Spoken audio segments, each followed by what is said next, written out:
That is essence of joke. Why would you call that? Oh, so terribly interesting. I like that. Yeah, right, that's right. My favourite thing about jokes is that they are little nuggets of literature, aren't they, in everyday life. Oh, you are up your own asshole. You are wearing your own ass as a hat. That's how far up your ass you are. That's not that far up. As garters. Great, correct my joke as well. Yeah, you're you're getting there. You're getting to garters. Okay.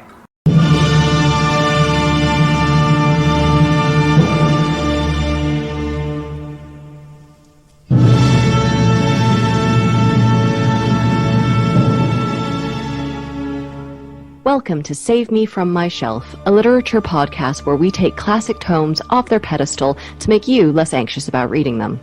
Our jokes come from a place of love and for a specific teaching purpose.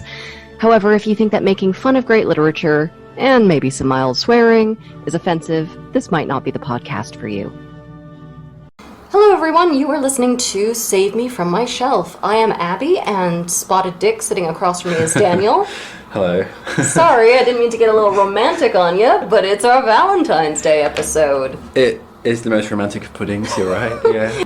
Listeners, as you may be aware, this is the Valentine's Day special. And, of course, we've got all the traditional trimmings. The room is crawling with bees. Listen, we're devoted worshippers of St Valentine, and he's the patron saint of bees. Yeah, and beekeepers. Yeah. Full Lord love 'em. wicker man up in here.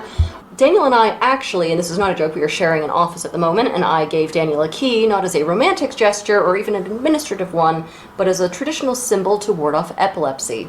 St. Valentine is the patron saint of epileptics. How are you feeling? Did it work? Well, I don't have epilepsy, or still don't, so that's good. You are welcome. That's alright, yeah, thanks.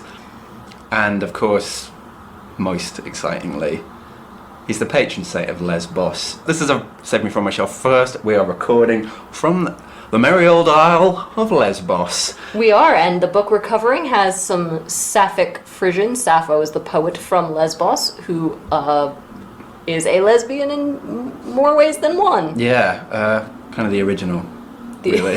The original and best. The OG yeah, lesbian, exactly, yes. Yeah. So we got one letter in our inbox. Here we go, this is one from Aisha. Hello, Abby and Daniel. I'm a teacher and have set your podcast as wider reading for my A-level students a couple of times for their texts, Othello and Gatsby. I'm sure you've had these suggested already, but would you do episodes on Turn of the Screw and Dr. Jekyll and Mr. Hyde? The problem with that one is that we all know the premise. You say Except that. for one of, go on, yeah. One of my students here at Aston had no concept of Jekyll and Hyde, that it was miraculously a book that had never been spoiled for them, which I thought was incredible. Yeah. They had a great time reading it. They really didn't know what was happening, so it was like meeting somebody from 1886, going, what's this about then? We had originally planned on doing Turn of the Screw for Christmas. We did a poll, and people would rather hear A Christmas Carol. So we So we have actually bumped Turn of the Screw. That's going to be our Halloween episode. Oh, is it? I remember that. Great, thank you. We had a gentleman's handshake. Okay, do we? Right. Okay. Love those. But I think Jekyll and Hyde will certainly be on the docket, probably, if we end up doing a season 3. Thanks for the great content so far, Aisha. I get really charmed when I hear people are assigning this to their students. Those poor students. Fools. Yeah, I know. But also, come study at Aston. If you want more of the same. It's fun here. Okay, and we do have one thing by way of a correction. What? So in our last episode, we had a letter from somebody named Glenn who asked us a few questions about how Daniel and I met and how we got to be friends. And I made a bit of a gaffe. I revealed that Daniel and I are not actually friends. Unfortunately, it says on the descriptor for this podcast that we're two friends and academics. So we got in a little bit of trouble with corporate because, you know, we revealed that what's going on inside the podcast is not actually what it says on the tin. To that end, they have decided to send us on a series of bonding exercises to try to make us actually friends, to help, you know, cover up this gaffe. Last week, corporate then sent us on one of those ayahuasca retreats in the desert as a sort of bonding exercise. How was that for you? We didn't really talk about it. I woke up with the ability to smell time and a resilient apathy for you. That's all I came away with. Yeah, well, I got buried alive, just with my head poking out and Did I do ants that? eating it. No, I think it was local people's. I'm quite refreshed after that. Yeah, but are we any closer to being friends? I don't think so. So Daniel, what is our text today? Valentine Special, A Tale of Romance. We're going back to the 1840s. We're up north. Do you like romanticism? Do you? Kinda. Kinda. Exactly. Kinda. Do you want romanticism but leavened with a bit more kind of like rags to riches, mid-19th century Bildungsroman stuff? Sure. Great. Well, book is Jane Eyre by Charlotte Bronte. Trigger warnings, we have abandonment, suicide, stabbing, mental health, childhood abuse, starvation, imprisonment, fires, just general injury and blinding, a lot of Orientalism, Caribbean and Romani racism. Daniel, would you like to do some background for us, please? Yes. So previously we did Wuthering Heights by Emily Bronte. This is by her elder sister, Charlotte Bronte. She was the sort of oldest of the surviving Bronte sisters and also lived the longest, although still died pretty young. Yeah, so if you want a little bit more context on the Brontes, because we're not going to repeat all of their background here, and they had, very similar lives, they were sort of isolated, do visit our Wuthering Heights episode, which is episode 3. We're still, I think, a little rough in that episode, still figuring... Well, that's primarily me just saying that they all rode down a hill in a bath.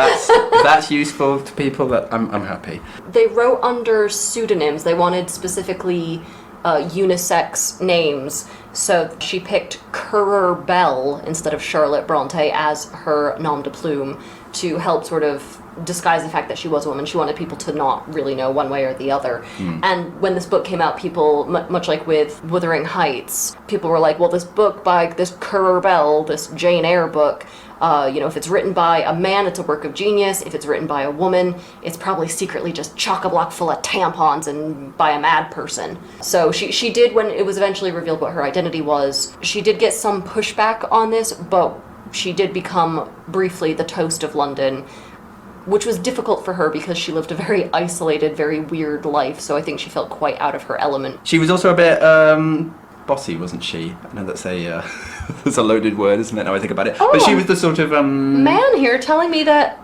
a woman was bossy? Yeah, was she shrill, I'm fully too? aware. I don't know, probably. But she kind of bowdlerized Wuthering Heights and also suppressed her sister Anne's tenant of Wildfell Hall after they died. Didn't she? So she kind of like managed the Bronte literary estate, or maybe mismanaged it in a way that kind of made her look good.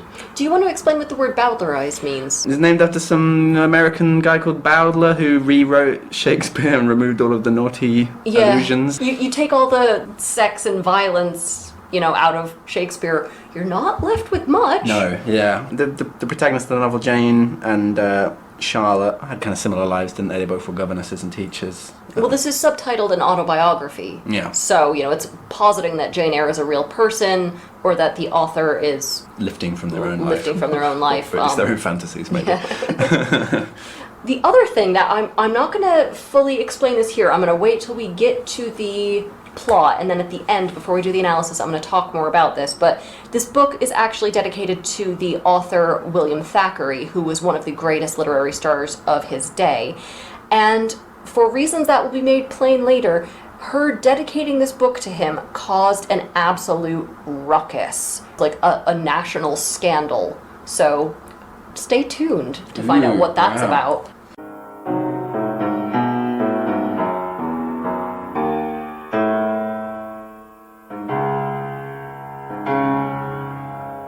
So our narrator, a poor orphan named Jane Eyre, lives with her aunt, Mrs. Reed, and her 3 popular girl-style cousins, even though one of them's a boy.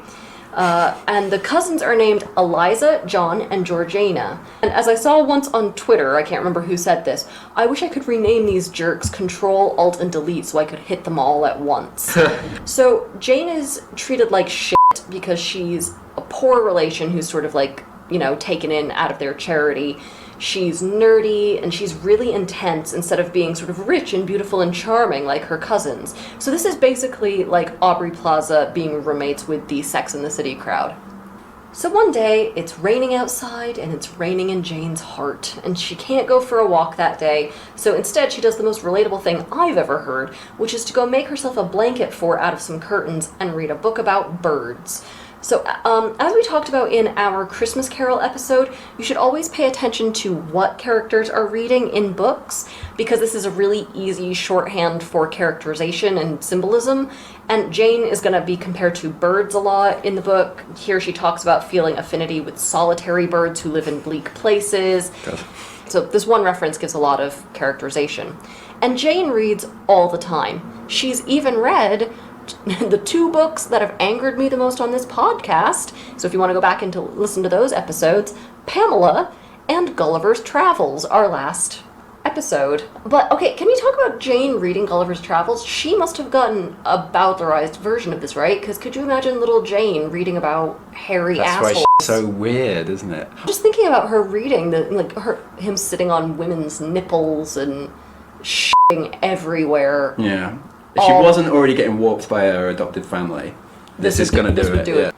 But Jane is interrupted from her reading today by her cousin John, who's just this real 14-year-old Dudley Dursley son of a bitch who bullies Jane at every opportunity. And Jane's He's mentor, isn't he? Yeah. Well, because she's only 10 and she's quite small for her age, and he's so much older, so he's just a real little face. He punches Jane for no reason, calls her trash for daring to read a book from his library, and then throws the book at her head, hurting her badly. So Jane's learning from a young age that if you're poor and a woman, you gotta keep your head on a swivel and watch your six. Yes, yeah. But our friend Jane here, she's got a little bit of an anger management problem, which I love, and she calls John, quote, wicked, and because of that, she's rewarded by being locked in the Red Room, which is a big, freezing, gothic, red-colored bedroom that Jane thinks is haunted. This is some shit just straight out of The Shining. The biggest thing that smarts is the unfairness of the situation, isn't it? And I mean, Jane gets a lot of grief as well for being, I think everyone thinks she's kind of a little creep, but John Reed, I find him to be way more of a creep. He's very much one of those spoiled boys who's like, you know, mother and I. Yeah. He's great, isn't he? Because he's like, you know, when people are always like, oh, bullies they have problems and they need people. Bullies are bullied. Yeah. Bollocks. It's like, it's people like this. It's like, oh, I'm rich and, you know, I'm mean-spirited. You know, like, yeah, it's just that, isn't it? My mum says I'm the best. What's that, mother? Jane's breathing in another room? I'll come save you, mother. Yeah, exactly, He's absolutely a boy who says mother. Yeah. She's in the Red Room and has a bit of a freak out, you know, as you probably would if you were trapped in a room, and kind of ends up fainting. The family and servants are all kind of a bit alarmed by it, and yeah, they're like, maybe we are abusing this 10-year-old, because she's like almost near death, isn't she? Like, she works herself into such a state. Yeah, exactly, yeah. So Jane is kind of like, it's that classic line, you're a kid, isn't it? Like, when I'm dead, everybody will be really guilty, won't they? Then they'll be sorry. That's the prefab I had written here. I'll be dead one day, and then you'll feel sorry and sure as shit respect my ghost. Yeah. Damn it, I hate it when we have the same joke. Jane is kind of disturbed by the whole experience, falls into a kind of depression, cries all the time, doesn't have any interest, not even in bird watching, which, you know, is a bad sign, isn't it? The apothecary comes, he's a nice guy, isn't he? The apothecary for the servants, not the doctor for the family. That's kind of an important note that Jane makes, isn't it? He's like, this kid's clearly like miserable and being abused. She needs to get out of here pronto. He sort of wonders, like, should you maybe go away to school or something? Which is good because Jane clearly hates it here. She's ready to tunnel under the walls like she's in Hogan's Heroes. And so after this, after Jane recovers, one day she is inspected by a strange man named Mr. Brocklehurst in front of her aunt. And Mrs. Reed tells Brocklehurst that Jane is a bad little girl. And Brocklehurst tells Jane that bad little girls go to hell after they die. And he asks what she needs to do to keep from going to hell. And Jane says, quote, I must keep in good health and not die. Rock and roll, Jane. Flick a lit cigarette at him and moonwalk away, friend. But anyway, so he's the head of this boarding school called Lowood, and he and Mrs. Reed have agreed that he will take Jane there to get her off Mrs. Reed's hands. Although, in fairness to Mrs. Reed, I know a lot of 9-year-olds who have worn out their welcome with me. And Lowood School is awful. So it's freezing cold all the time. The food is constantly burnt. I will say something about that because that's my due. It's your job. My historic right. It's it's your. The McDougalls always go on the left, and I always discuss food. They all eat horrible burnt porridge. The kids can't eat it, and they all kind of nick it off each other, don't they, if they have anything good. A teacher named Miss Temple tries to give them nice, bread and cheese and stuff. Brocklehurst is not having any of it. He says, "Oh, madam, when you put bread and cheese instead of burnt porridge into these children's mouths, you may indeed feed their vile bodies. But you little think how you starve their immortal souls." So he's a kind of nutter, like a zealot. He wants the kids to have shit food. That was always planned. You really got into that? You did a little, church chin quiver? You got the... Yeah, I love doing that. Wow. I should have been a firebrand preacher. You kind of would rock that. Get you a linen suit, boy. Yeah, so Brocklehurst, you guys thought that the church fathers in the Crucible were uptight. Brocklehurst is the sort of guy for whom the very concept of France would make him want to spit nails and die. This is actually a bit of an autobiographical moment as well, because the famous three Bronte sisters actually had two older sisters, Maria and Elizabeth, who went away to a religious school much like this, and they got sick there and they died, and that hugely influenced the writing of the three younger sisters. Yeah. Did you ever have any sort of religious education? Not really. I shook hands with a bishop once. That's not a joke. I genuinely shook hands with the Bishop of Truro. So Daniel, we don't need to know what you call your penis. He's a nice guy. But I'm sure he's lovely. I'm christened, but I'm not confirmed. Moving swiftly on, the only saving grace at Lowood is a teacher named Miss Temple.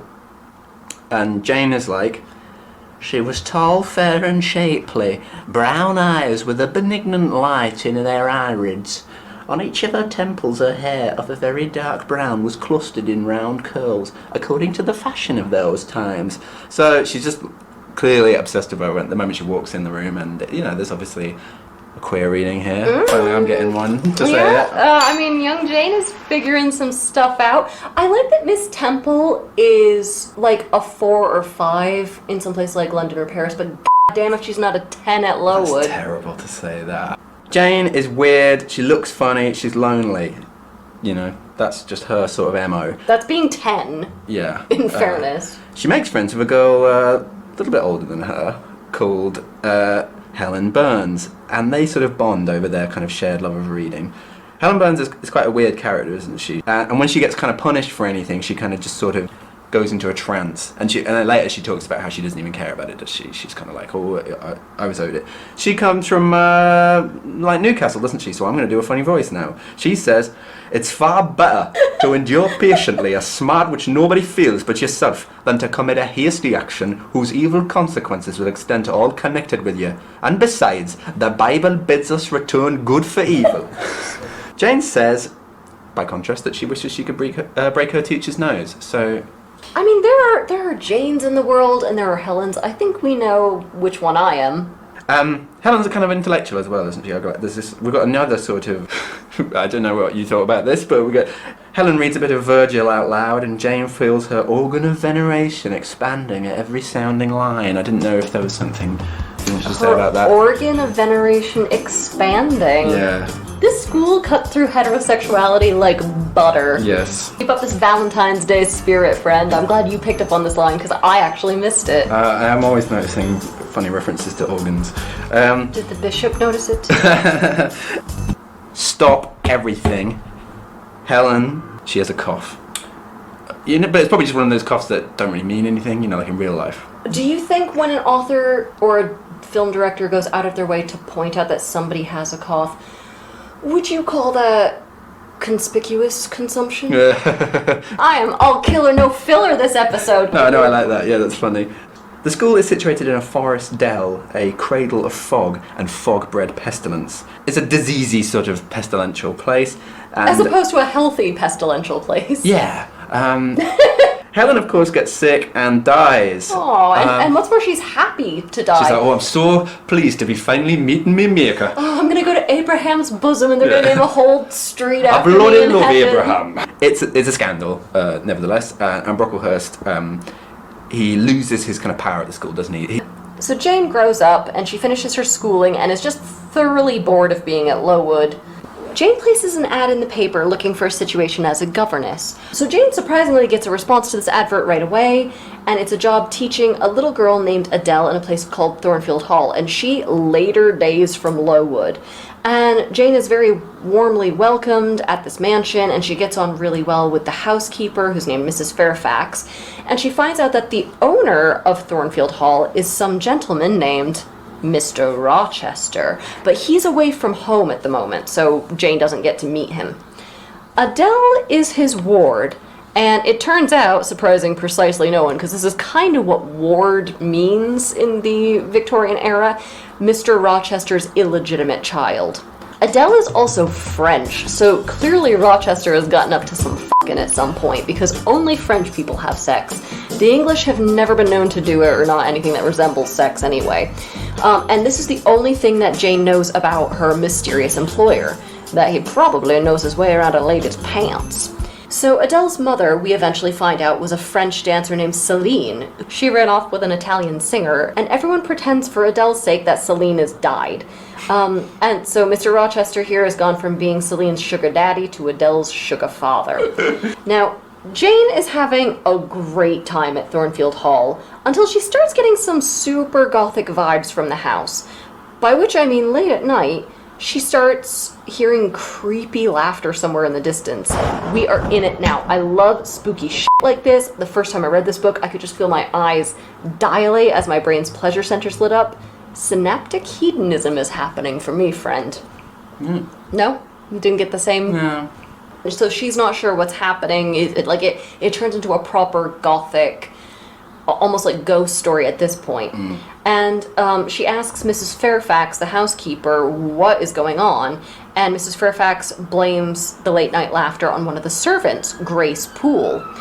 Jane quickly finds Grace Poole to be a really odd character, so she's a bit of a drinker. She doesn't really talk that much, but occasionally, and whenever she's out of the room, Jane will hear her doing her disturbing laugh somewhere in the house. That is a great plot point. Yes, that is a good point. She's puffing on her pipe. You love a woman who smokes a pipe. Yep. Something moving about it, even when it's Grace Poole. Especially when it's Grace Poole. Apart from that, Jane's life kind of as a governess just kind of gets going, doesn't it? She has a kind of her pedagogy, which I think is funny when she describes Adele.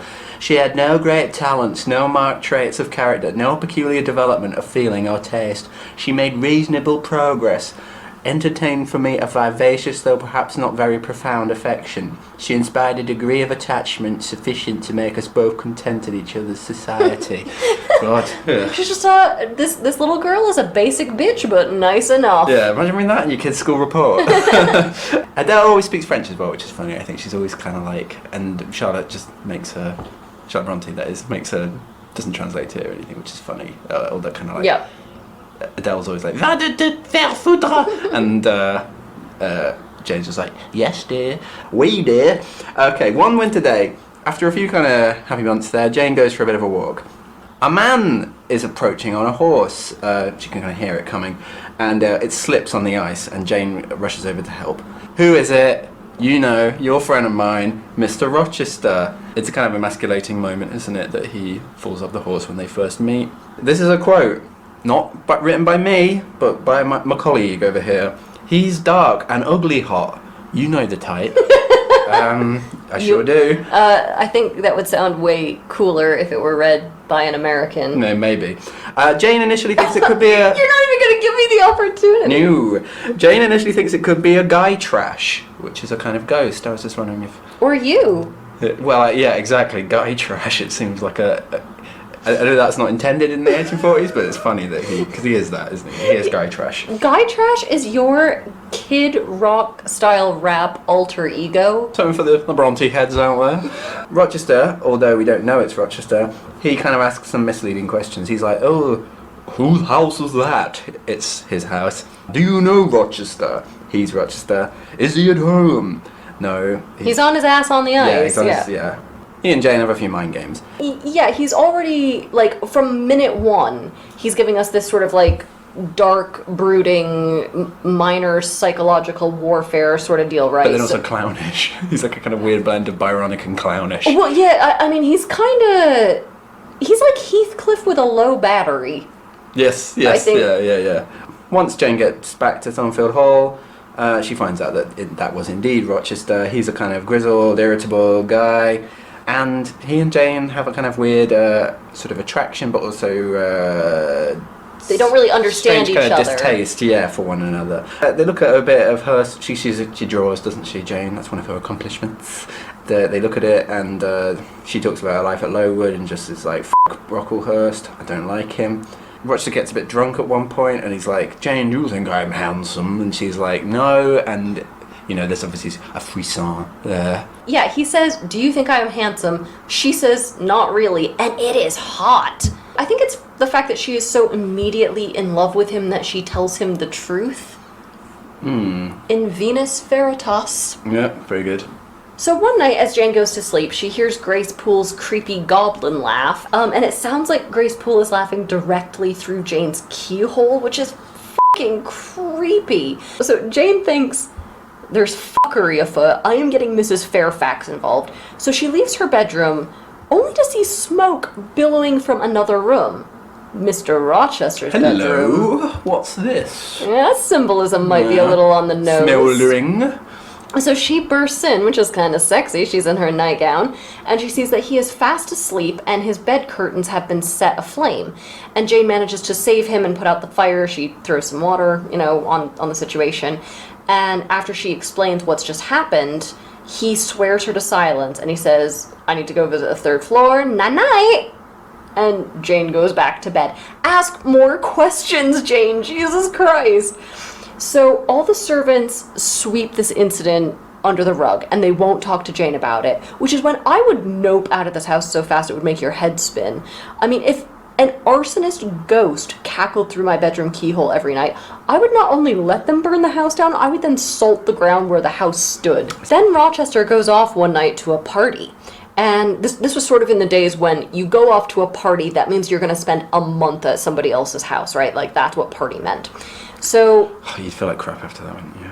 I'm just thinking about how shit you'd feel. What, a month? Everyone must have just felt so shitty every time before, the last maybe 50 years. Well, everyone's hitting the sauce really hard for a solid month. Not just that, though, just also just being in some kind of weird bed for a month. Fair enough, yeah. Jane asks Mrs. Fairfax, who's the sort of resident gossip, who's going to be at this party, so Jane's clearly a little threatened. She's like, my not really boyfriend is going off to some party without me. And this is when we get our first taste of Blanche Ingram, the society belle. So Mrs. Fairfax gives us the deets, and she really pours lemon juice on this wound, because she doesn't know that Jane and Mr. Rochester have kind of a weird whatever. Of course she does. Do you think? I mean, she might. I don't know. Just contradictory for the sake of it. I like it.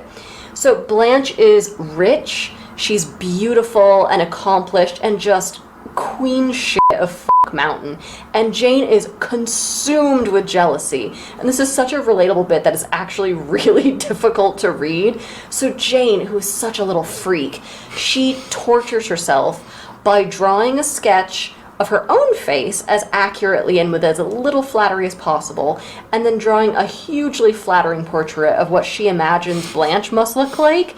Jane, you masochistic little fuck, you are a heartbeat away from giving yourself bangs. And Rochester has just gone for a really long time, and Jane has got it bad for him. I hate this bit. It's so good, but it's awful. Then Rochester sends word that he is coming back to Thornfield Hall, and he's bringing all these fine biddies home with him. And the only person who doesn't have to help all the servants get ready for the party is Grace Poole, who only comes downstairs to smoke her pipe, have a beer, and then go back up to the third floor where she does something. And yet there are two other weird things that Jane notices, right? Grace is the highest... I've been going through the accounts of the house, and I've noticed that Grace Poole is the highest paid. Continue. I'm sorry, were you quiet for too long? You can't let a woman speak that long without... Yeah, pretty much, yeah. Showing my place. Yeah. In Your office. Yeah, thank you for remembering. Yeah, so Grace is the highest paid servant in the house for doing nothing that Jane can figure out. And none of the other servants really remark on what she does. So what is this situation, right? Is Grace Poole blackmailing Rochester somehow? Does she have some sort of secret chore? Just like, what is this setup? Horror of horrors. Rochester, he's back. And he's brought a bunch of people with him, including Blanche Ingram. And Blanche Ingram, as Jane predicted from her drawings, she is just comely as shit. And Jane takes one look at her and goes, "Oh, come on!" She's got a neck like a pillar. I hate that. That's what all little boys like, isn't it? Yeah. Very Doric. Jane sees Rochester and Blanche kind of flirt for a bit, and then is actually invited, at Rochester's insistence, to kind of attend one of these sort of gatherings one evening, instead of being stuck upstairs with Adele. Adele also is very keen to go to the party, isn't she?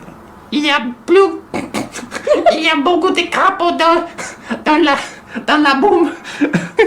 I don't know what I'm saying. Mais mademoiselle Jane, je veux visiter le boom parce que j'aime bien les soirées. C'est merdique ici. Your face. Mademoiselle Jane, c'est merdique ici. Je veux aller au boom. I don't think French people still say boom. That's probably a bit dated. Daniel, what do you think people in other offices think we're doing here? It's obvious.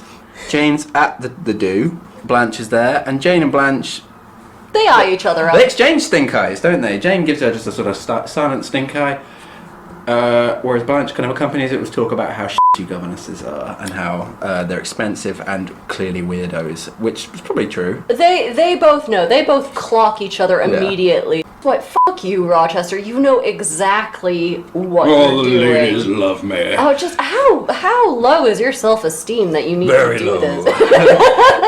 this? So he's got all these kind of gorgeous ladies around him. And Jane. Jane's there too, but she and Rochester have a sort of moment, like this is all, as we've been saying, a kind of way of impressing her. The soirees start to get stranger and stranger. They do little kind of plays and things, don't they? As I was saying before, this is when people would stay at your house for a month, so every night they have a different little themed get together. Do you think they had a Tarts and Vickers party at any point? And do people still have those? Yeah, I've been to one of them, just as the Bishop of Truro. Callback. You just turned up naked. You committed a sex crime. It's one of those sorts of parties. Do you know Agnès Sorel? She was the 15th century mistress of Charles VII of France, I think. And she was the one she had a favorite boob. And so she started this court... Was it one of hers? Yes. All right. It was her left one, in fact. Okay. My left or her left? No, or the Charles VII's left or her left? Okay. Her left. Right. And so she reinvented court dress, where she had, if you look up the Wikipedia page of her, it shows the sort of dress style, where she basically had her dresses cut just so her boob was out. I would go as that. Or apple. Very good. Yeah. Sorry, that's cheap. That's cheap comedy. We don't do that here. No. The parties are getting weirder. They're all doing weird games. The Twister mat has been used. Not for its intended purpose. Hey, definitely for its intended purpose. Then Rochester has to leave the party temporarily to go to the village nearby on business. When he's away, someone shows up called Mr. Mason, a friend of Rochester's, and said he knew him from Jamaica. Jane's like, oh, I didn't know that Rochester lived in Jamaica, and so that's a little piece of the puzzle. Meanwhile, a gypsy fortune teller comes to the party, and the word gypsy is being used here primarily because it occurs in the text. Yeah, we would normally not use that word, but it's kind of hard to get around when it's quoted so much in the text. Everyone's really excited about the gypsy fortune teller, and she's like, I'll give you a private session each. Blanche Ingram does not like what she hears. She comes out and she's got a real sour puss on. The gypsy fortune teller knows things about them. this is kind of spooky that this gypsy woman knows such intimate details about them, or she's just been rooting around their bins. Like, this is before micro shredders have been invented. This is a test run at identity theft. The gypsy then calls Jane in, and Jane tells her straight up that she thinks the gypsy woman's full of it, and the gypsy's like, oh yeah? Well then how can I tell that you're in love with a man who's been ignoring you and you're too proud to demand his attention? And Jane's like, yeah, I'm a governess to a young, single, rich dude, and the sky is blue, friend. Stop wasting my time. Not that young. Young if you're a bloke. That's the problem. So Jane and the gypsy woman argue quite a bit back and forth. They talk about the sort of like the legitimacy of fortune telling. They talk about Rochester maybe marrying Blanche. And Jane gets kind of hot under the collar, understandably, and declares herself passionate and proud. And she says, you know what? I want to open a school. I am perfectly happy on my own. I don't need to marry a man. I do not need to, quote, sell my soul to buy bliss. Wait. 1840s feminism. I mean, suck it, Edward Bulwer-Lytton and other garbage princes of your generation. And this gypsy fortune teller approves very heartily and says, quote, the play is played out. And then, hold on to your fucking seats, people, because the gypsy woman takes off her hat, which apparently had the capacity to change the shape of people's faces, because it's Mr. fucking Rochester in racist drag playing weird goddamn mind games with everyone at this party. So, just to recap, so we are all on the same page. Rochester, dressed in drag as a culturally insensitive joke, next to a room full of people who could easily have recognized him just to manipulate his crush. Jane has done a number on him because we are watching a man unravel before our eyes. Is this hot, Daniel? Because I can't tell anymore. I'm just along for the ride. It's double Pamela, isn't it?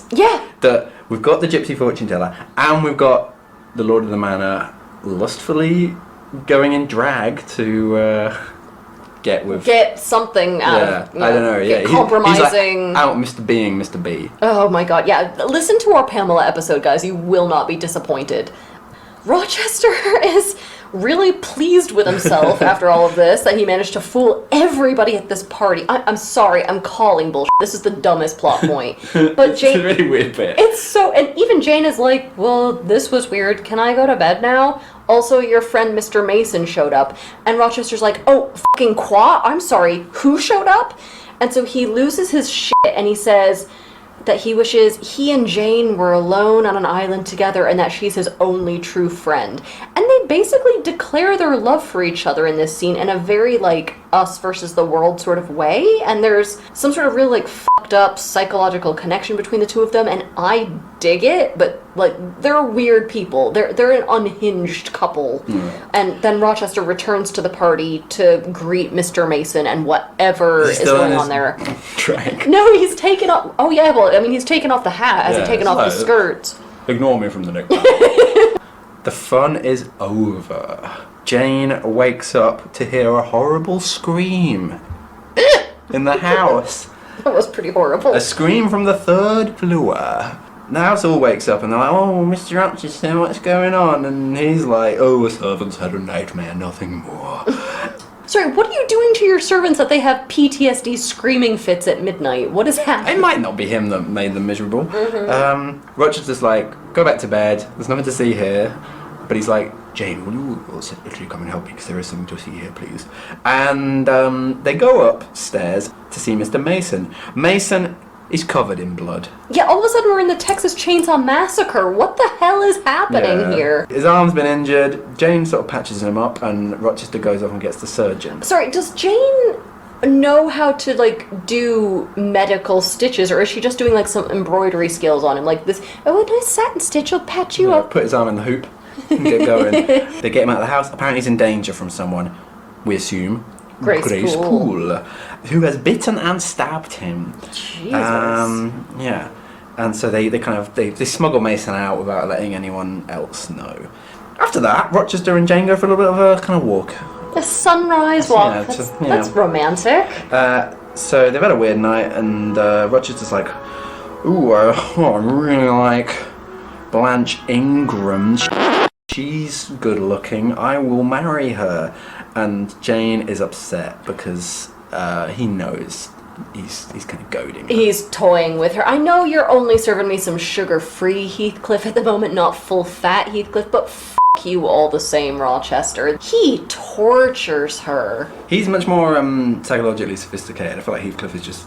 Heathcliff is much more physically Yeah. abusive, but Rochester is like, yeah, you're right, he's more... I don't know if subtle is the right word, because he's not subtle, but he's definitely more sophisticated. Yeah, definitely. A day or so later, the coachman from the Reed's house, so if you remember that's Jane's jerk aunt and cousins, shows up with a message for Jane after all these years. And Jane says in the least believable sentence in the world, "I hope no one is dead." And in fact, her shitbag cousin John is indeed dead after wasting the family fortune, so, couldn't happen to a nicer guy. And Mrs. Reed has had a stroke from the shock of losing her precious boy. And all that Mrs. Reed will say is that she must see Jane after all of these years. So Rochester gives Jane some time off and money to travel to see her family, and Jane uses this opportunity sort of heartbrokenly to say that if he's going to be married to Blanche, Adele's going to need to be sent away to boarding school because Blanche is clearly... Mais je ne veux pas aller au boarding school parce que je ne sais pas le mot en français pour boarding school. C'est pas juste. What is French for boarding school? Va d'être enculé chez les Grecs. Okay. Continuez. Adele's going to need to be sent away to boarding school because Blanche clearly has a Baroness Schrader from The Sound of Music vibe going on here, and she's not going to stand for having any kids who aren't her own in the house. So Jane says, hey, I'm going to need to start looking for another job soon. And Rochester is annoyed. Whoa there. Excuse me, I make the horrible proclamations about your fate here. Excuse me. Jane visits her dying aunt, and they revisit the past a little bit. It's kind of antagonistic, as it would be. Yeah, Reed is all like... Doesn't she almost kind of say that... Pretend that she doesn't realise that Jane is Jane, and she's kind of like, oh, I hate that Jane. She was a weird baby. She didn't cry properly, and she looked at everybody. So I think the implication is that Mrs. Reed is a mad head, sort of paranoid about a baby. And then she gives Jane a bombshell. 3 years ago, Mrs. Reed got a letter from a distant uncle on the Eyre side of Jane's family who said that he's a rich old bachelor and he wishes to adopt Jane and leave her his sole heir. Jane Eyre. Oh, that's a joke that really works well in an audio format, isn't it? Well done. Sorry, it's such low-hanging comedy. I mean, this podcast is free and people are still going to want their money back. So Mrs. Reed wrote back to this uncle and said, "Oh, what a shame. Jane's super dead. That's sorry." disgraceful, isn't it? I can't believe she would do that. She's like, "I see Jesus coming for me and I'm scared." And she knows that she has to get this off her chest and sort of fix the situation. Jane forgives her and Mrs. Reed dies, and Jane is also able to reconnect with this estranged uncle. So she writes him a letter saying, "Hey, I'm less dead than previously suspected." I would assume if I were this uncle that this is a grift going on, but I guess he's real trusting and that trust is borne out, so... Maybe you're very untrusting. So she's kind of put all that to rest. Jane goes back to Thornfield and discovers that Mr. Rochester has bought a fancy new carriage for the soon-to-be Mrs. Rochester. Oh, He's gonna get God, married. what a kick to the tits. I'm sorry, Jane, this bites. Jane is miserable. 2 horsepower, isn't it? Or 4 horsepower, I'm not sure how many horses a carriage has. That's a joke. Not a very good one, but there we are. That's what the material got for me. Rochester's like, Hey, poor workman. yes, thank you. yeah, sorry, Charlotte. Rochester's like, I found you a new job working for a wealthy family in Ireland, and you are to leave within the month. And Jane is very upset, breaks her heart. She confesses her feelings for Rochester, and she says the pain of being around him is too excruciating. I am a free human being with an independent will, which I now exert to leave you. Oh, Jane, honey, Ireland in the 1840s. I mean, from what I remember, most people are trying to leave the island. I think something about their potatoes? Yes, yeah. Like, read a newspaper, sweetheart. You don't have to go where he tells you. Too soon to joke about that. It's not a joke. Yeah, no, you're right, It's not a joke. Don't go to Ireland in 1840 whenever. Could have ended up in New York. That'd be exciting. I would love Jane Eyre. Eyre in the American Civil War. there's this kind of scene in a garden, isn't there, which there's a lot of good kind of nature sort of vocab, or whatever you would call it, description, kind of poetical language. I hear a nightingale warbling in a wood half a mile off. I see Mr. Rochester entering the garden. Jane tries to hide from Rochester, but Rochester's like, no, I'm not getting married unless it's to you. Yep, you, Jane Eyre. You are my only true equal. What the fucking if somebody proposed to me like this, I would kick him in the balls. Puffing on a cigar. Forever. I would kick him in the balls He would love that, though. That's the point, isn't it? Rochester likes that sort of treatment. Oh, good. All right, then. Gentlemen callers. I vow to kick her in the balls forever. They have a kind of a tortured proposal in the garden, and Jane's like, oh, maybe you're not joking, and she agrees to marry him. That night, some lightning strikes the big tree in the garden in two. Is that a bit like Tess with the cockerel crowing at her wedding? Is this an omen? Can you find the symbolism? Whack the train, the tragedy horn in there right now. So the next day, Rochester says, he's going to go collect the family jewels and deck Jane. Family jewels. I just don't think they have family jewels. You are very genitally concerned in this episode. I'm going to try this again. So the next day, Rochester says he's going to go into town and collect the family jewels and deck Jane out in all the world's silks and satins. Family jewels. Keep going. He basically insists on a glow-up for his new bride, and Jane is really uneasy about this, saying that if she started wearing a lot of finery, she wouldn't be herself anymore. And he's like, wow, that sounds like a Jane problem, not a Rochester problem. And there's just a lot of tension about Rochester wanting to dress Jane up, and she just begs him to cool his tits for a minute, but those tits will not be cooled. And they go on this huge shopping spree that embarrasses Jane. So he's there, like, picking out a solid gold tracksuit or whatever, and she's like, I don't know, maybe we could just get some slacks or something. And they're just weirding out all the salespeople in this department store of no middle ground, and this relationship isn't off to a bad start or anything. Jane is weirdly ambivalent about getting married, isn't she? All that stuff about seeing the name Jane Rochester on a suitcase and being like, this is a person whom as yet I knew not. When I was a kid, I always was like, I don't know how I'm going to achieve this, but I'm going to grow up to be a very beautiful woman, and I'm going to get divorced like 7 times so I can have a really long monogram on my suitcase. And then I watched a Coen Brothers movie called Intolerable Cruelty, and Catherine Zeta-Jones's character has that. And I really felt like... Been beaten to it. Yeah. That's a weird dream. I was a weird kid. Yeah. Most kids were playing princess. I was playing... Divorcee. 4-time French divorcee. It was very important that I was French. You don't appreciate that story at all. Yes, I do, because of name changing. Oh, that's right. Yeah, because I'm a sellout to my sex, of course. Yeah. You don't see me as collecting them like trophies, like a head on the wall. That's funny. Mrs. Fairfax, meanwhile, the housekeeper, is having her melon well and truly twisted by this news.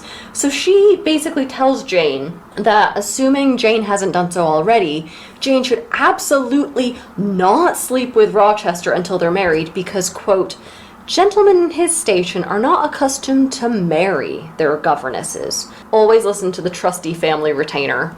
So, we have one of the more famous scenes in the book. She's sleeping and a dark woman sneaks into her bedroom and tries on her wedding veil, looks at herself in Jane's mirror, and then rips the veil in twain, stomping on it. Jane's dreams are getting real feminist and real roid ragey. Jane is kind of like half asleep, and she kind of wakes up to find that her veil really was ruined. Ooh, that's some Freddy Krueger shit. I would never sleep again. She tells Rochester about it. He's horrified, and he's like, oh, it's probably Grace Poole, or you were dreaming. He does a lot of gaslighting, doesn't he? Don't worry, it was just a mental terror. And then he says, I'll tell you about why we have Grace Poole on the staff, but only a year and a day after we're married. No, ask some questions now, Jay. And let's have the bit where Jane describes the figure that she saw. Its face was fearful and ghastly to me. Oh, sir, I never saw a face like it. It was a discoloured face. It was a savage face. This ghost, sir, was purple. The lips were swelled and dark, the brow furrowed, the black eyebrows widely raised over the bloodshot eyes. It's like the foul German spectre, the vampire. Despite all of this, the wedding day comes, and they go to the church, and they get married. The ceremony starts. And when it gets to the speak now or forever hold your peace bit, a voice shouts from the back, "Stop the wedding!" Everyone turns to see a man they don't know. And this man is like, "I am a lawyer named Mr. Briggs, and I know that Rochester is already married." So 15 years ago, Mr. Rochester married a woman named Bertha Mason. Yeah, that's right. Mr. Mason, the guy who got stabbed, is Rochester's brother-in-law. That's why I'm bitten. Thank you. That's why Rochester was all upset when he heard that Mr. Mason had shown up when he wasn't home. "So where's the wife?" everyone's asking. "Still living," says Mr. Briggs, "and living in Thornfield Hall." What? There's a goat in here. Yeah, everyone's like, "What are you talking about? That is ridiculous. Everyone around here knows Mr. Rochester. Everyone knows Thornfield Hall. There is no wife there." He's a respected man in the community. Exactly. And then Mr. Mason shows up at the church and says, "It's true, Mr. Briggs is right. Bertha Mason, my sister, is there. She stabbed me last April." And Rochester's like, "Okay, you got me. The jig is up." In fact, the first thing he says is, quote, "Bigamy is an ugly word," which made me laugh so hard when I read that. He's a weird guy, isn't he? Yeah. Was it the racist drag, or what was it? And then Rochester spills the tea. 15 years ago, he was talked into marrying a Creole woman from Jamaica, so there's some sort of, there's a racial connotation here in this book. And he married her basically because of her money. And after the wedding, Rochester found out that Bertha's family had a severe sort of mental health issue going back generations, and that Bertha's mother was, quote, "a mad woman and a drunkard." Whose isn't? Bertha soon followed her mother in that direction. He and Bertha very quickly realised that they're not gonna get on. "I found her nature wholly alien to mine, her tastes obnoxious to me, her cast of mind common, low and narrow, and singularly incapable of being led to anything higher, expanded to anything larger. What a pygmy intellect she had, and what giant propensities." Having sex a lot, I think, is part of... Yeah. Okay, cool. Yeah. And he doesn't like that. Especially when it's not with him, that might... There's the implication. Again, these are all sort of racially charged by Charlotte Bronte, that because Bertha is not wholly white, there's madness, there's violence, there's promiscuity. This is a troubling element of the book. This is pretty racist and ableist and just bad all around. Yeah, all of the above. Basically, Rochester thought he was getting a trophy wife, but he was barely getting a participation ribbon wife. And the important thing to note is that it was illegal at this point in British history to divorce an insane person. So what's Rochester to do? He's stuck with her forever, he can't stand her. So he decides to lock his wife up, not actually in the attic, as popular culture has led us to believe. So if you know this story... Gilbert and Goober, you've done a real mischief on the literary scholars of the world. Yeah, there's a famous scholarly article called "The Mad Woman in the Attic" that is in reference to this. She's not actually in the attic, because Jane goes up in the attic at one point. She's actually kept on the 3rd floor. And she's been kept under the watch of Grace Poole, who exists purely to wrangle Bertha and act as her jailer. That's why she's paid so much, and that's why she kind of keeps herself to herself. So Rochester, telling us all this at his wedding, then takes the whole wedding party... Come on, everybody! Yeah, come on, let's all go and see my first wife on this, the day of my wedding. Come on, everybody come! Everybody! I want a whole house to come upstairs and see this. Come on!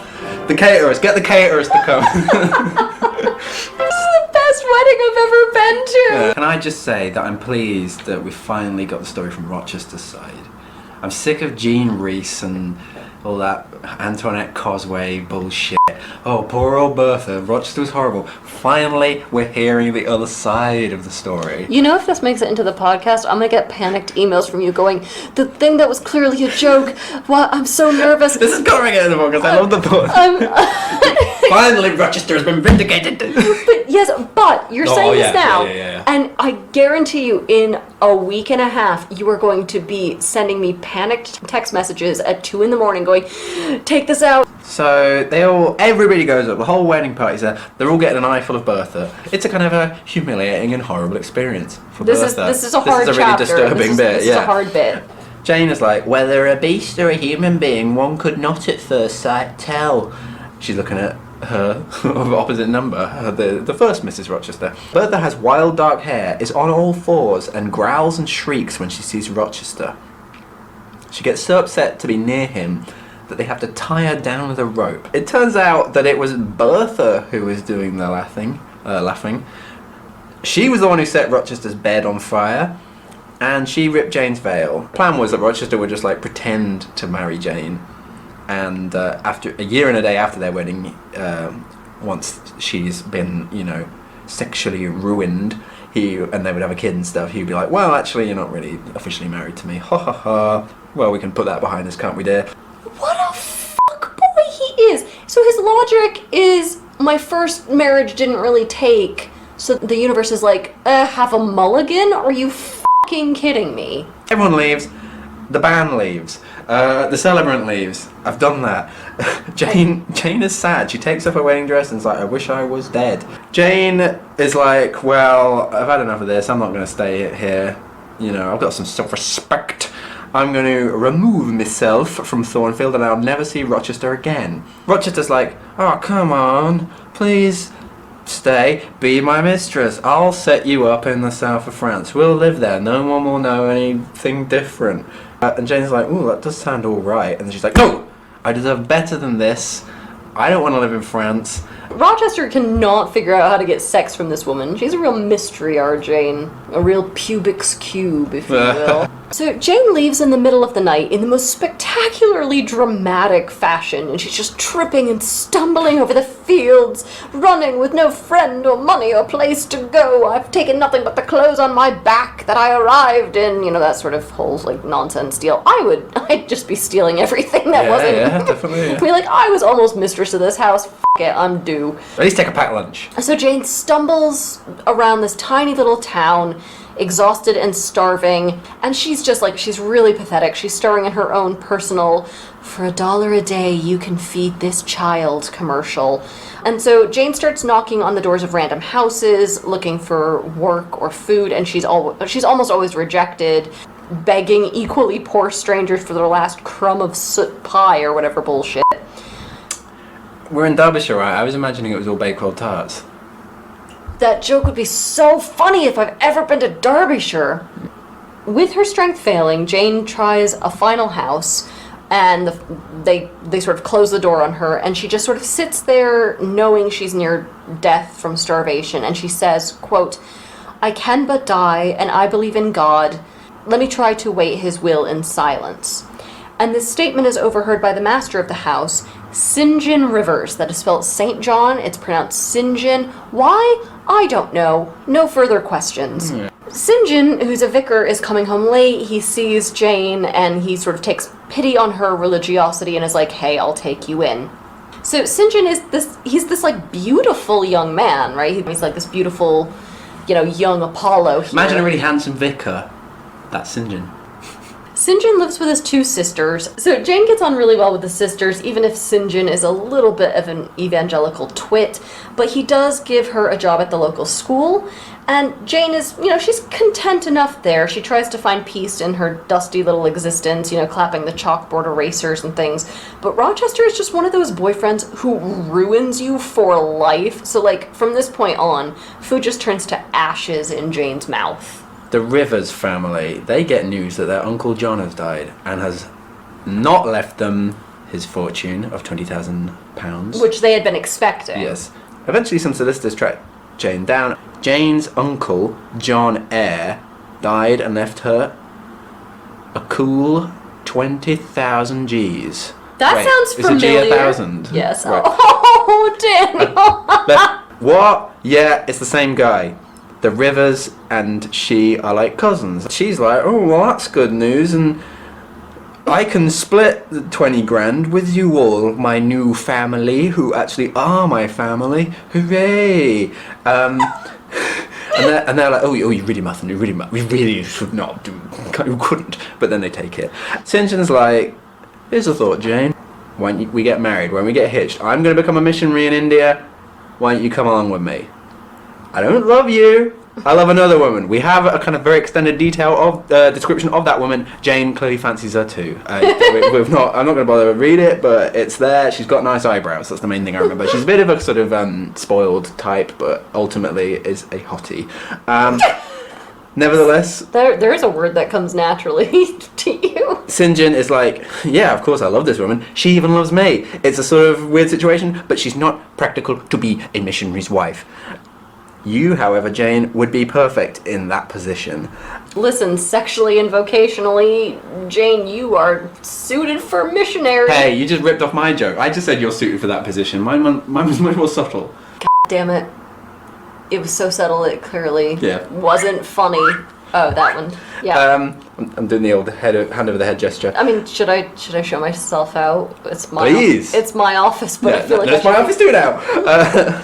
Jane's like, yeah, I'll go, but I don't want to be your wife. I'll be your sister.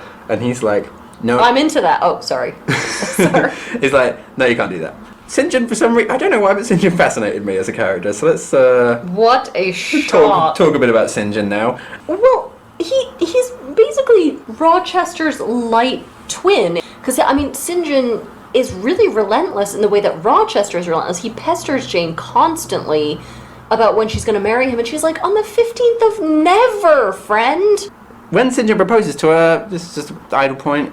When Rochester proposes to her, it's in a kind of blossoming garden. St John does it in a kind of weird northern craggy waste. I don't know if we're meant to sort of... if that's something that people could think about.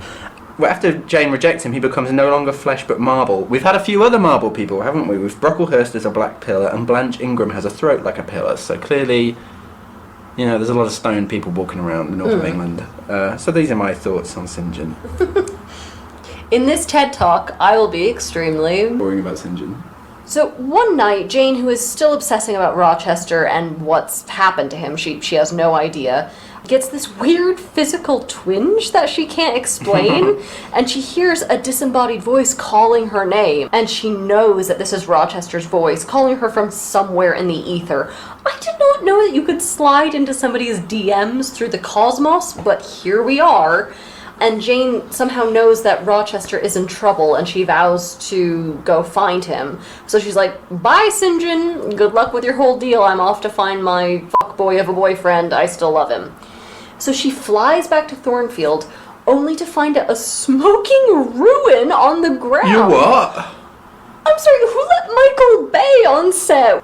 Turns out, surprising no one, because it's happened like 50 times already, Bertha broke out of her room one night after Grace Poole started hitting the sauce, and this time Bertha was successful in setting the house on fire in a full Straw Dogs revenge rampage. Good on her, I think. Yeah, I think that Yeah, happened. I mean, come on, we're all rooting for Bertha actually here, aren't we? Rochester managed to wake up, he got everyone out of the house safely, and he tried to get Bertha out too, but Bertha had climbed up onto the roof, and Rochester followed her up there. Geez, I know somebody who's getting her Presidential Fitness Award. Is that like a Duke of Edinburgh? I don't know. Okay. I haven't got either. You? But you're always doing using squat the, thrusts and doing things. the rowing machines and Yeah. handstands and what have you. I'm on the rowing machine.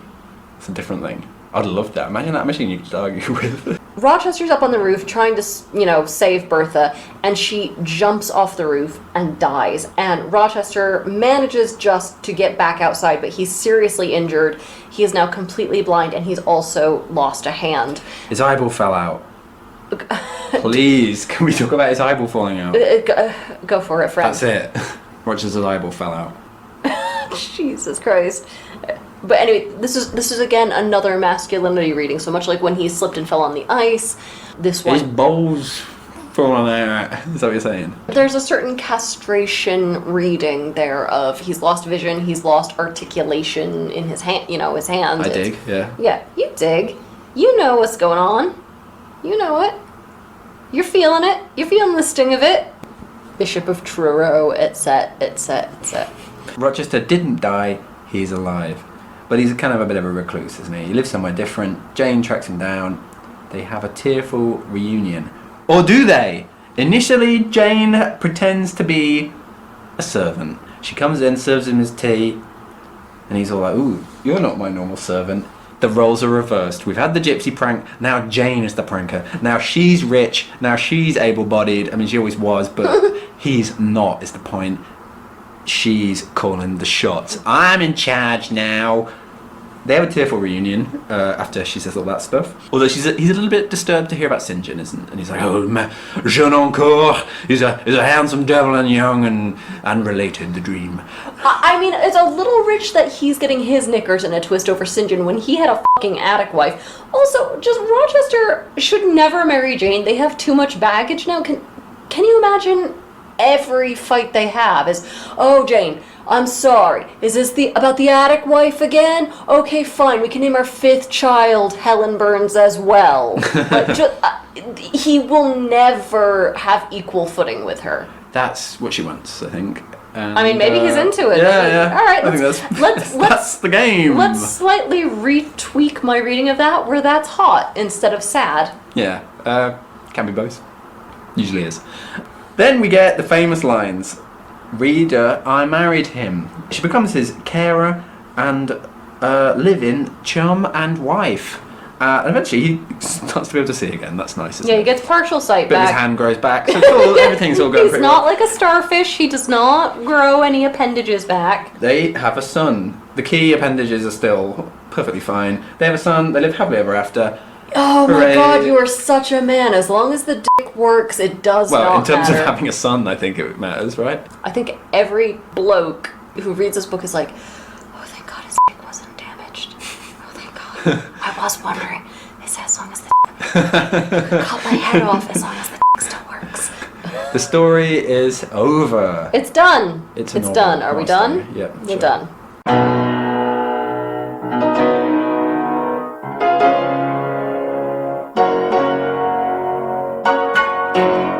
Now we need to talk about how this was dedicated to William Thackeray, the famous author. Go on.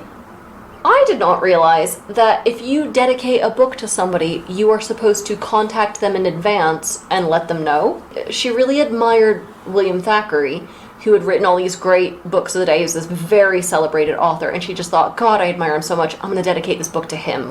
What she did not realize, which all of London knew, but she, up in her reclusive home, did not, was that William Thackeray locked up his mad wife. And so he read this book, as did everyone, and thought this was an enormous slight, and it caused, she was mortified. She was mortified when she found out. She had no idea. Imagine how his wife felt. Very unhappy, I imagine. Anyway, shall we cast this? Please. Okay. This is a thriller. It's really vibrant. It's really sinister. There was a lot that was very visual for me, almost anticipating cinema.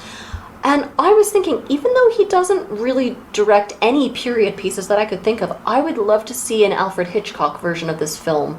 And sort of. But I think he would have so much fun playing with all the different creepy set pieces, the Red Room, the Thornfield, Lowood, all of these different places. I think he could really. We're talking Vertigo period Hitchcock as well. I think when everything gets a bit weirder and it's a bit more open-ended and there's a lot of like unresolved kind of aesthetic and narrative motifs. Yeah. And for casting, James Stewart in the eponymous. Come on. Oh, reader, I'm married. So Audrey Hepburn, who would have been 26 in 1955, she always sort of read as younger than her years. She's very thin and very bird-like, very girl next door. Richard Burton, who read as a lot older, he would have been 30, but he always read as like 45 as Rochester. He's very dark and brooding. And then as Blanche Ingram, Julie Newmar would have been a perfect Blanche Ingram. She's 6 feet tall. She is gorgeous. She's terrifying. You don't know. Who's Julie. Bertha? Because there's a lot of talk about how Bertha's really, really tall and big. I think Julie Newmar as double casting. Ooh, that'd be cool, wouldn't it? Wow, that's a great idea. And Mr. Mason, played by our good friend James Mason, because they're both called Mason. Okay, let's get to some analysis. Oh god, I'm exhausted after this. Yeah, me too. It's heavy stuff. Sorry. That's all right. Don't worry. It's a bit of a Bildungsroman, isn't it? I think that's the main autobiographical element. Obviously they're not necessarily the same thing, but we're in sort of David Copperfield country, aren't we? Mm-hmm. Oh, I was born at a hard time. Look at me now. I'm on top of the world. I married him. I'm the one calling the shots. It's a classic Victorian narrative in that respect, although there are obviously certain freakish elements that distinguish it from maybe more mainstream Victorian literature. And it's an autobiography. There are some elements, sort of like factual details that overlap. But I like that it's more an autobiography in spirit, this sort of tiny woman who feels really alien and isolated. It's got kind of three main poles to it, hasn't it? And she's strong on all of them. So there's the kind of main sort of romance/gothic narrative. That's obviously like kind of very compelling, all the secret wife and stuff. But then also there's the psychological interiority. That's really good, isn't it? All the kind of, like you're saying, the kind of sense of passion that Bronte really conveys that with with a great degree of originality and stuff. There's a real sense of a rage that you don't really get, especially in the literature of that period. I would love to. I've talked to you about this for ages, but I would love to do a course on women's rage in media, and this book would be a wonderful candidate for that because Jane is so angry. Yeah. It's cathartic reading this. I can see why so many women connect with this, because just the sense of injustice and frustration and aloneness that having to suck it up as well. Yes, and on a lot of different registers, class-based, gender-based, all of these different things, on beauty standards, things like that. But the final other strength of the book is all the kind of nature writing and the kind of impressionistic stuff. There's a lot of that, isn't there, about the kind of the landscape and the gardens and the moors and the house, and there's a kind of real sensual kind of quality to it as well. Well, the Brontes are, I think we talked about this in the Wuthering Heights episode a little bit, they're slightly old-fashioned in this regard. You can see that they've been kept in the ass end of nowhere because they're kind of still romantics. Yeah, they're very like Wordsworth. They're definitely subscribing to a trend that kind of fell out of fashion 30 years ago. They're reinvigorating romanticism when it's really in its death knells, when everything else is sort of very urban. Yeah. Like literature moved to the city. But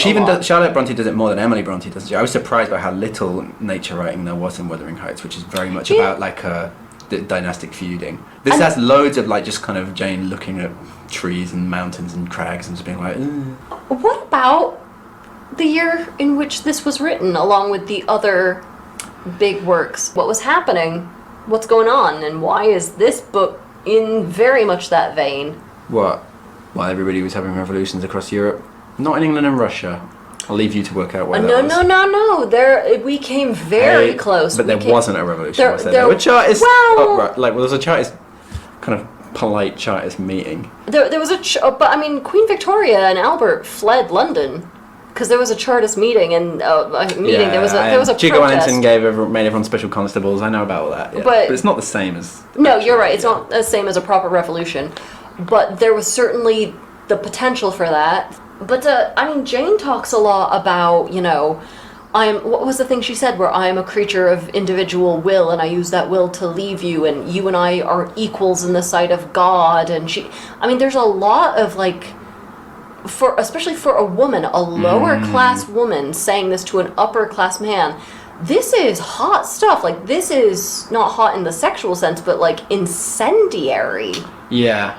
I kind of took it slightly the other way, or kind of thought that it went in a certain different direction to maybe what you associate with 1848. I thought she's almost a bit of a kind of Ayn Rand type. I kind of thought there's a lot of we're both creatures of pure will and brilliance, you and me, Rochester. St John, she says the same thing. There's that bizarre bit about St John where he does a kind of fire and brimstone speech. St John, and she's like all men of talent, whether they be men of feeling or not, whether they be zealots or aspirants or despots, provided only they be sincere, have their sublime moments when they subdue and rule. And there's a lot of kind of awful peasants, awful mentally ill people, awful Caribbean people, awful European people. Adele, what a cretin. There's a kind of a lot of I feel like there's a kind of libertarian thing rather than a kind of the other kind of. But in 1848, both of those were radical, right? Yes. But it was hard to differentiate between the kind of Nietzschean individualism on the one side and then the kind of Marxian